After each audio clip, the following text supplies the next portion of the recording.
Muy buenos días, Cristian Rosas nos acompaña hoy desde el Congreso Internacional de la Familia. Muchas gracias por permitirnos este pequeño momento, este pequeño clip para nuestro canal de YouTube, para nuestras redes sociales en Facebook, Instagram, Twitter y YouTube.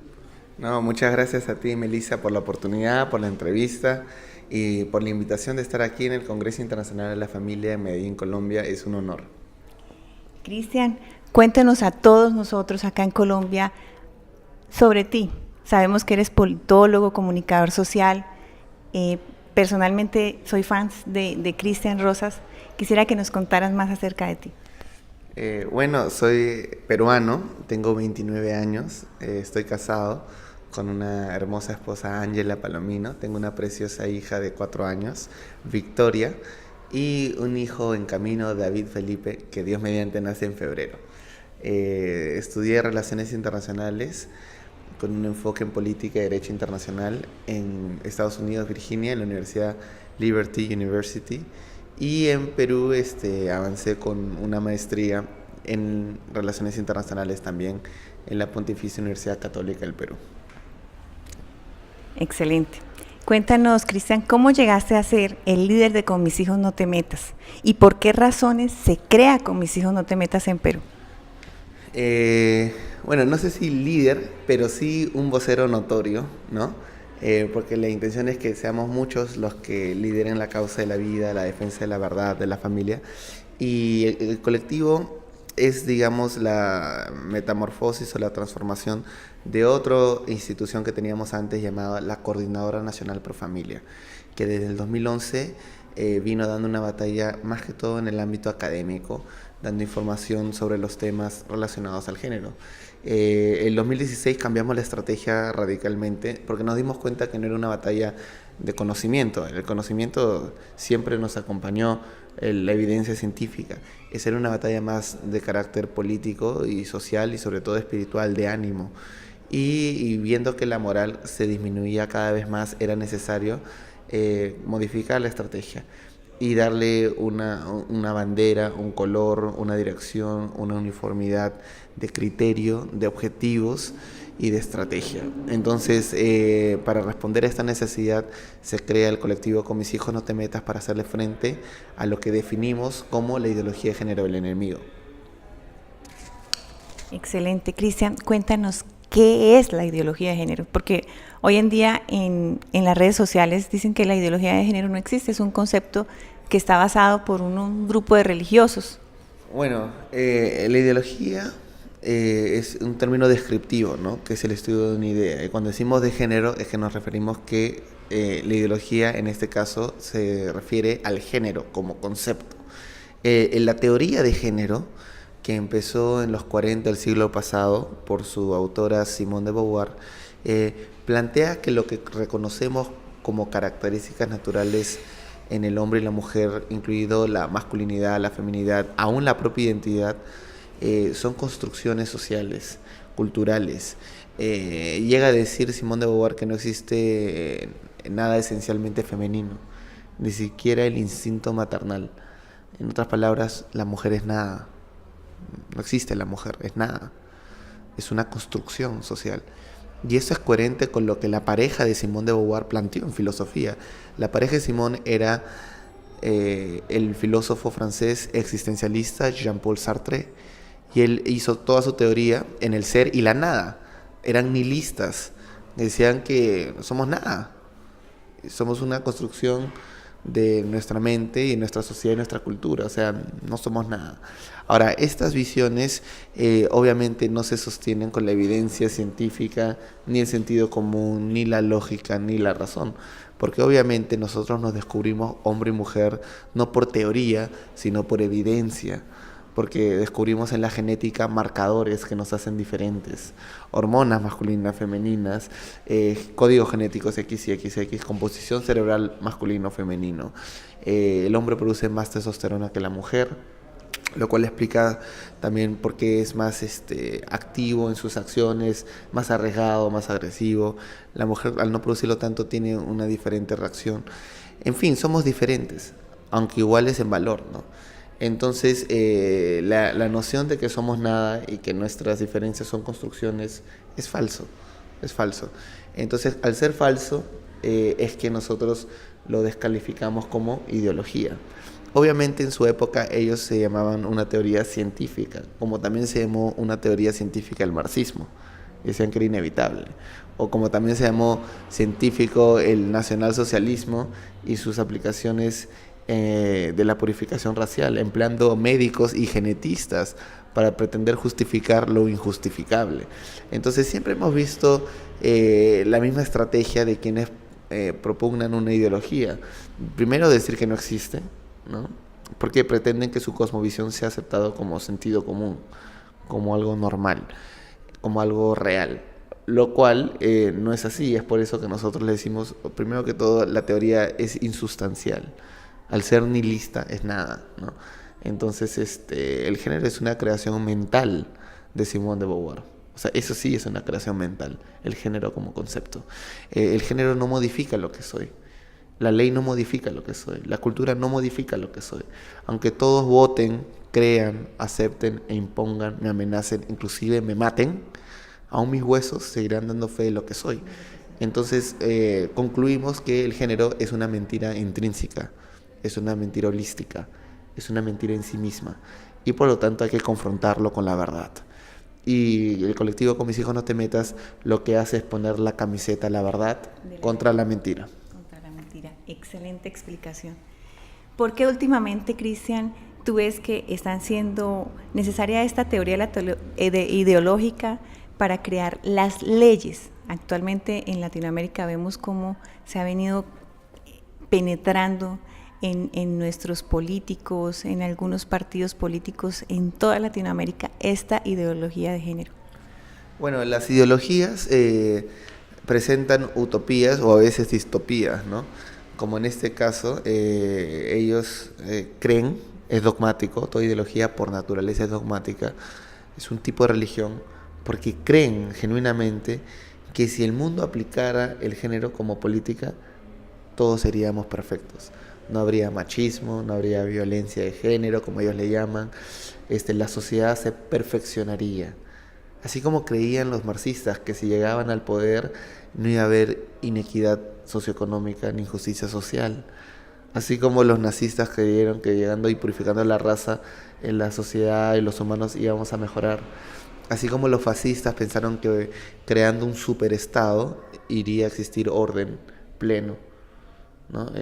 ¿Cuál fue la conclusión? Todo al revés. O sea, el gran estado que pretendía poner orden generó la mayor reacción de mafias en el mundo, en Italia. ¿Qué sucedió en Alemania, ¿no? Lo que era el sueño de la purificación racial alemana quedó en papel. En la práctica alemana es muy mixto, inclusive ahora tiene muchísimos musulmanes. O sea, nada de lo que se planteó, se pensó, siquiera se acercó. ¿Y qué pasó en los países donde el marxismo se instaló, como Cuba, Venezuela? Vemos que la gente, en vez de celebrar el paraíso marxista, se escapa de esta pesadilla. ¿Y qué del género? Igual, vemos donde se está empezando a aplicar el género, que se sacrifica la conciencia y la inocencia de nuestros hijos ante el altar de esta ideología totalitaria, que comienza a trastornar su identidad. Manipulan sus cuerpos inyectándoles hormonas del sexo opuesto, generando una perturbación irreversible que afecta su desarrollo natural. Y este tipo de situaciones son adversas no solamente en los lugares donde se realizan, como en Inglaterra, sino contra la humanidad. Entonces tenemos un deber de abrir nuestra boca y defender a los niños, no solamente de nuestra nación, Colombia o Perú, sino del mundo, incluidos los niños que viven actualmente en los países más subdesarrollados espiritualmente, como Inglaterra, que ha llegado a la miseria espiritual de jugar y manipular los cuerpos de niños, y esta petición ha incrementado en 5.000%. Eso es algo realmente muy lamentable. Cristian, acerca de ese tema de ideología de género, quisiera que tú nos hablaras cómo va penetrando esa ideología de género en nuestros países, comenzando por las leyes abortivas, siguiendo. Cuéntanos cómo va subiendo la escalera, poco a poco. Bueno, la ideología, que es la implementación de una idea dogmática en los gobiernos, se inserta y se puede insertar únicamente cuando se desplaza los absolutos. O sea, no hay otra forma que una ideología penetre en ninguna cultura, sociedad o Estado. Por ejemplo, se tiene que desplazar el absoluto del reconocimiento de nuestra libertad. O sea, si todos nos reconocemos humanos y nos reconocemos libres y nos reconocemos con dignidad inherente y nos reconocemos a la familia, el papá, el mamá, el hijo, y usamos la ciencia para corroborar en grado de consanguinidad, o sea, si simplemente nos reconocemos como lo que somos, ninguna ideología podría penetrar, ninguna. O sea, el trabajo de toda ideología fascista, nazista, comunista y de género consiste primero en negar lo que somos, en cambiar la perspectiva del uno hacia una idea. Entonces, ya no hay dignidad inherente, que no proviene de la mamá, no proviene del papá. No importa si se dio en un matrimonio o fuera de matrimonio, o si fue una violación, o si la madre es adolescente, o si el niño tiene síndrome de Down, o si tiene alguna dificultad congénita. O sea, toda vida es digna, porque la dignidad es inherente. O sea, ningún factor externo puede reducir su dignidad. Entonces, la única forma que se puede siquiera admitir el debate es rechazando que no todos somos dignos. Hay indignos que no merecen vivir. Entonces, el momento que se rompe ese absoluto, decimos que uno pierde su dignidad si tu padre es un violador. Entonces, insertan el aborto por violación. Exacto. Si dicen que un niño tiene una malformación y es indigno de vivir, merece ser descartado, como lo hacían antes en Roma, en Esparta, el infanticidio, entonces, al no reconocer la dignidad de ese ser humano, se le propone el aborto por casos de malformación congénita. Entonces, es una aplicación paulatina, gradual y sutil, que no se enfoca en el debate del derecho a la vida o el aborto, no. El debate de fondo y el verdadero debate es que no todos somos dignos. Hay seres superiores y hay seres inferiores que no merecen vivir. Obviamente esta es una falsedad, porque ¿qué pasaría si usted, oyente, descubre que su padre es un violador y no es el padre que usted piensa? ¿Usted merece morir? ¿Es indigno? No, por supuesto que no, porque la dignidad no te lo da tu padre, es inherente. Y si tu madre es una jovencita que te dio una adopción y no es la que tú crees que es tu madre, tampoco eres indigno. Y si tuvieras alguna malformación genital o congénita o labio leporino o algún tipo de síndrome de Down, no eres indigno. O sea, es una mentira quien te haga pensar que eres indigno de vivir. No hay mayor crueldad que el ser humano vea a su prójimo y piense que es indigno. Y no solamente piense que es indigno, sino que batalle y luche para que sea legal el desprecio hacia el prójimo. Excelente, entonces vemos muchos países, estamos luchando y de hecho acá tenemos la bandera de la ola celeste que comenzó en Argentina, pero vemos esta lucha de providas a nivel mundial. Después de ese tema de aborto, continúa con el matrimonio igualitario, mezclar familia diversa en nuestros países y va subiendo los grados hasta poder decir que la pedofilia está avalada. Cuéntanos acerca de ese proceso que están viendo nuestros países. Bueno, una vez más para seguir con los ejemplos, ¿no?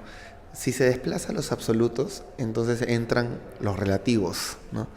Entonces, si la dignidad inherente no es un absoluto, entonces es un relativo en función a que a la malformación congénita, quién es tu padre, quién es tu madre, en qué contexto se dio la concepción, ya se relativiza.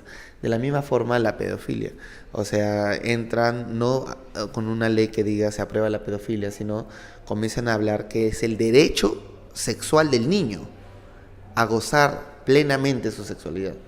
Entonces, si el niño tiene derecho a tener sexo con un adulto, entonces ya no es una violación, le está haciendo el amor a un adulto. Por eso le llaman pedofilia. pero sí castigan al pederasta, al que lo viola, lo cual es un absurdo. ¿Por qué? Porque el niño no tiene la capacidad aún de juicio crítico plenamente desarrollada y puede ser fácilmente inducido, seducido. El niño por agradar va a hacer lo que sea, ¿no? Y puede ser seducido, comprado, manipulado, amenazado, abusado. Entonces, personas que defiendan esto y se pongan del lado del abusador, del lado del pedófilo, es realmente triste porque demuestra el fiasco y la forma como se derritió totalmente su moral, su conciencia, que está completamente cauterizada. Y llegan al extremo inclusive de descalificar a quienes pretenden dar voz a aquellos que no tienen voz, porque no tienen las fuerzas suficientes para hablar por ellos mismos. Entonces, así como se comienza a cuestionar el absoluto de la dignidad, se comienza a cuestionar el absoluto de la identidad, y ahí es donde entra el género. Se comienza a cuestionar el absoluto de la libertad. Entonces el Estado dice, no, yo te doy libertad. Y si no piensas y hablas como yo considero, entonces te acuso de homofobia, transfobia, te multo, te cierro el negocio y te mando a la cárcel. Y si pudieran, cuando sean más fuertes, nos exterminarían. Porque no hay caso alguno de ninguna ideología que haya llegado al poder que no haya terminado exterminando a sus disidentes. O sea, es un paso inevitable. O sea, ni los fascistas, ni los nazistas, ni los comunistas aplicaron una ideología y respetaron los disidentes. Todos fueron perseguidos, reprimidos, silenciados, censurados, corregidos, entre comillas, o si no, exterminados. Entonces, nosotros nos encontramos en la etapa felizmente inicial en Latinoamérica, donde están queriendo penetrar y de algunas formas ya han roto ciertos diques en nuestros estados y culturas. Ahora, la buena noticia es que el antídoto es muy básico y es proclamar la verdad. O sea, el momento que alguien diga un momento, esto es falso y yo no estoy de acuerdo y yo no autorizo y yo no permito, porque no soy un espectador de la historia, soy un protagonista vivo. En Perú o en Colombia tengo cédula, tengo documento, mi opinión importa, voto. El momento que el ser humano vuelva en sí, tome conciencia de su rol y se dé cuenta que tiene boca, Facebook, Twitter, ojos, oídos, y comience a usarlos para proclamar la verdad, glorificar la verdad, todo cambia. No, el avance de las tinieblas no puede cubrir el alumbrado de una pequeña luz. La mentira no puede imponerse si alguien proclama la verdad. Entonces, los colectivos con Mis hijos no te metas, Salvemos las dos vidas, de cierta forma cumplen una función de conciencia o de concientización que se convierte en un elemento disuasivo para la imposición de la mentira. De igual manera está la adopción por familias diversas, un concepto nuevo. ¿Tú qué opinas acerca de eso? También es ideología de género. Bueno, por supuesto, porque no existe derecho a adoptar. El ser humano no es un medio de realización de otro ser humano. Lo que existe es el derecho a ser adoptado. Y ese derecho es del niño. Y ese derecho es para que el niño recupere lo que perdió, un padre y una madre.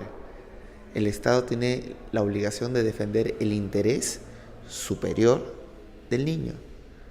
Una vez más, ¿qué pierde un niño? ¿Dos padres? ¿Dos madres? ¿Un padre? ¿O una madre? No. Todo niño, como todo ser humano, proviene de un padre y una madre. Y si perdió, por X motivos, el niño tiene derecho a recuperar una familia, porque es el derecho del niño. Algunos piensan que una persona o dos personas homoparentales tienen derecho a adoptar a un niño porque dicen que le pueden dar comida, techo, casa.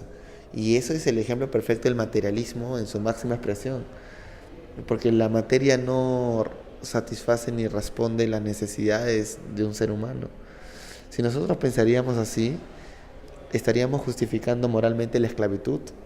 Mañana yo podría decir, en vez de que se mueran en África todos los días, le doy comida a casa en Colombia, bueno, y que trabajen pues.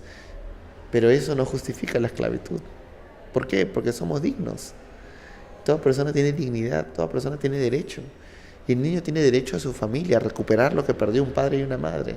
Por lo tanto, cuando las parejas del mismo sexo pretenden secuestrar a un niño para satisfacer sus vacíos emocionales o sus conceptos ideológicos de familia lo están usando y empleando como un medio de realización, desconociendo sus derechos superiores. Y es por eso que es completamente contrario y nocivo a la dignidad del ser humano. En Latinoamérica hemos visto casos que hemos trabajado en conjunto, como el barco que llegó a hacer abortos en México, como estos murales blasfemos que se hicieron en Quito detrás de la catedral católica, como leyes que se están dando en Latinoamérica y tú más que nadie sabes, esto es ideología de género. Quisiera que los oyentes tuvieran claridad que no es que vayamos en contra de los homosexuales. Quisiera que aclararas muy bien qué es en su totalidad y qué no es, qué es la mentira que están tratando de decir que es la ideología de género. Bueno, toda ideología siempre emplea y utiliza como carnada o víctimas a un sector de la población, ¿no? El nazismo usaba a los alemanes resentidos, nacionalistas, ¿no? El comunismo a los pobres, y el género pretende usar a los que se llama o denomina comunidad LGTBI, ¿no? ¿Y por qué? Porque les mienten haciéndoles creer y pensar que imponiendo la ideología de género van a ser aceptados o van a ser valorizados, lo cual es falso. ¿Por qué?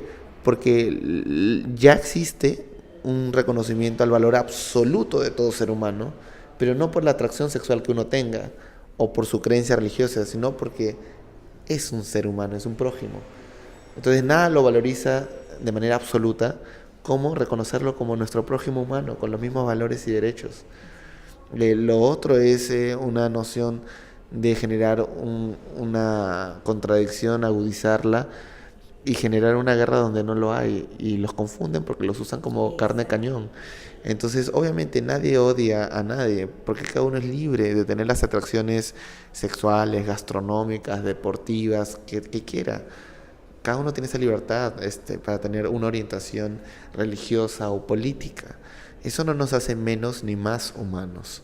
Nuestro valor se da en el grado que nos hace común a todos. Y ese primer grado que nos hace común a todos es nuestra condición humana. Por ser humanos, nada más. Entonces, ¿qué mayor garantía que valorizarnos como lo que somos y aceptarnos como lo que somos? El problema se da cuando el género pretende que nos rechacemos como lo que somos. ¿Por qué? Porque si logra que nosotros rechacemos lo que somos y neguemos lo que somos, entonces vamos a rechazar y negar al prójimo también. Se prepara el terreno para el desprecio hacia el próximo, porque eso es necesario para que después, cuando vengan las políticas represivas de persecución y de exterminio, haya cierta aceptación o legitimidad válida por la sociedad, ¿no? Acerca de lo del barco, el mural, claro, todas las cosas que estamos viendo en Latinoamérica. Bueno, esos son, digamos, actos de impacto comunicacional, ¿no? ¿Por qué? Porque es, digamos, un atentado espiritual, por decirlo así. ¿Por qué? Porque pretende paralizar a la sociedad en temor. Entonces, la consecuencia del temor inmediatamente es que te paraliza, te atemoriza, te silencia. Entonces, eso es más poderoso que una bomba nuclear. O sea, si tú tienes atemorizado a un pueblo, aunque seas tan grande y vasto como la Unión Soviética, nadie va a decir nada. Porque están sometidos, más que militarmente o en fuerza, están sometidos espiritual y psicológicamente. Entonces, por eso no se emancipan. Es un atentado y es una bomba nuclear que desarma espiritualmente a los pueblos. Tenemos ejemplos en la historia hasta de más. Pero recordemos cómo estas sociedades oprimidas encontraron su libertad. ¿Cómo es que la Unión Soviética cayó? Algunos le atribuyen a la cuestión económica o la cuestión militar, pero no hubo una guerra militar. Y la cuestión económica, ellos podían haber sobrevivido de mil formas en un lugar vasto. Recordemos cómo empezó la caída. Y empezó en una gran marcha en Rumanía, frente al costado del Palacio de Ceausescu. ¿Y qué decía la frase del pueblo? Dios existe, Dios existe, Dios existe. Y empezó con unos cuantos locos. y después fueron cientos, después fueron miles, después fueron cientos de miles, después fueron millones, y después ya nadie los pudo parar. Y se quebró toda la Unión Soviética. Porque la revolución no fue ni militar ni nada, fue espiritual. Alguien recordó quién era y lo pronunció y dijo, Dios existe. Eso fue la fisura que quebró la Unión Soviética. Inmediatamente Polonia dijo, aquí estamos. Y comenzaron a hacer colas de cuadras, 10, 15 cuadras, en todas las iglesias y parroquias para confesarse, para decir nosotros creemos en Dios. Entonces cuando el pueblo comenzó a reclamar su herencia, recordar de dónde venían sus derechos, pusieron su mirada en la perspectiva celestial, la historia cambió. Porque ya no eran más sometidos a la miseria terrenal, cautivos de una ideología falsa. Entonces estas batallas políticas en la historia humana se han ganado siempre en términos espirituales, de ánimo. El ánimo importa mucho. Entonces, todos esos actos del barco, los muros blasfemos, las feministas gritando, desnudándose, van yendo fuera de la iglesia, insultando a un pastor, son como granadas, disparos. A los hombres para, de la Catedral de Argentina. claro, obviamente, a los hombres. O sea, todos esos actos que vemos, debemos de entenderlos no como lo que se ven, sino como lo que pretenden ser. ¿Y qué pretenden ser? Pretenden ser una imposición anímica de desarme espiritual para desarmar la resistencia. Entonces, nadie te puede abusar si tú te resistes. Nadie puede abusar de nadie si uno se resiste y sabe quién es imposible. Nadie. Te denuncian, abre su boca, pelea. Nadie puede abusar a nadie sin que se lo permita. Nadie. Es imposible. Entonces, ¿cómo tú abusas a una persona? Haciendo que esa persona deje de resistirse. El momento que la persona deja de resistirse, se puede abusar de esa persona. Y es lo mismo en la sociedad. El momento que la sociedad deja de resistirse, se impone cualquier ideología. Cualquier ideología. Yo lo que he visto acá en Colombia es comienzan a permitir permear sus valores, sus creencias, su dignidad, por la victimización que se le ha presentado a estos pequeños grupos y el darle los derechos. Sí, así es. Efectivamente, por eso tenemos que batallar por la verdad sin temor alguno, a tiempo y afuera de tiempo, nos escuchen o no, y debemos de seguir adelante en esta gran cruzada, en esta gran batalla, no solamente en Colombia y en Perú, sino en todo el continente y el mundo. Bueno, Cristian, ya por último, dinos cómo se puede batallar a través de los medios esta ideología de género. Bueno, los medios también se han convertido en territorio conquistado por la ideología de género, ¿no? Los medios clásicos o los convencionales. Pero felizmente están las redes sociales. Y a través de las redes sociales, el Twitter, el Facebook, el YouTube, que nos permite interactuar, tenemos el espacio para escribir, discutir y fomentar nuestras opiniones. La verdad no teme ningún desafío. Es posible que alguien no sepa presentar la verdad al inicio, le tiemble la voz para hacerlo, pero no importa, porque se perfecciona. Entonces uno se perfecciona en la manera como expresa la verdad, tanto de forma escrita como verbal. Lo importante es no dejar de hacerlo. Si tú dejas de hacerlo, entonces dejas de defenderte, dejas de resistir y dejas de reaccionar. Entonces ya estás muerto, ¿no? O sea, lo importante es defenderse, proclamar de una o de otra forma, es estar activos, es tener vida en hechos, en espíritu y en verdad. Bueno, para despedirnos, y ha sido un honor estar acá con Cristian Rosas, cuéntanos acerca del futuro de Con mis hijos no te metas, en cuántos países está y el futuro para Colombia. Muchas gracias. Todo futuro se determina por lo que uno hace hoy, ¿no? El futuro de Con mis hijos va a depender muchísimo del compromiso que usted, oyente, tome por defender la familia. Esa es una plataforma más que existe a nivel internacional, cuya ventaja es que le da color, forma, cuerpo, estrategia a esta resistencia, ¿no? Entonces tenemos la intención del próximo año, durante el primer semestre, hacer una marcha de las Américas, desde Canadá hasta Chile. Todos los países reclamando y resistiendo a la imposición de género, sin importar el nivel de la penetración de esta ideología. Nunca es tarde. Nunca es tarde para hacer lo correcto. Jamás es tarde. No es terminal ninguna situación.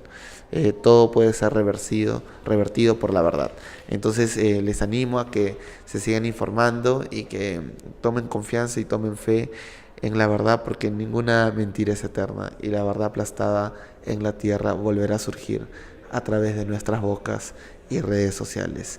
Que Dios nos bendiga, que Dios nos ayude, que Dios engrandezca a su pueblo en Colombia, en Perú y en todo el mundo. Muchas gracias. Muchas gracias.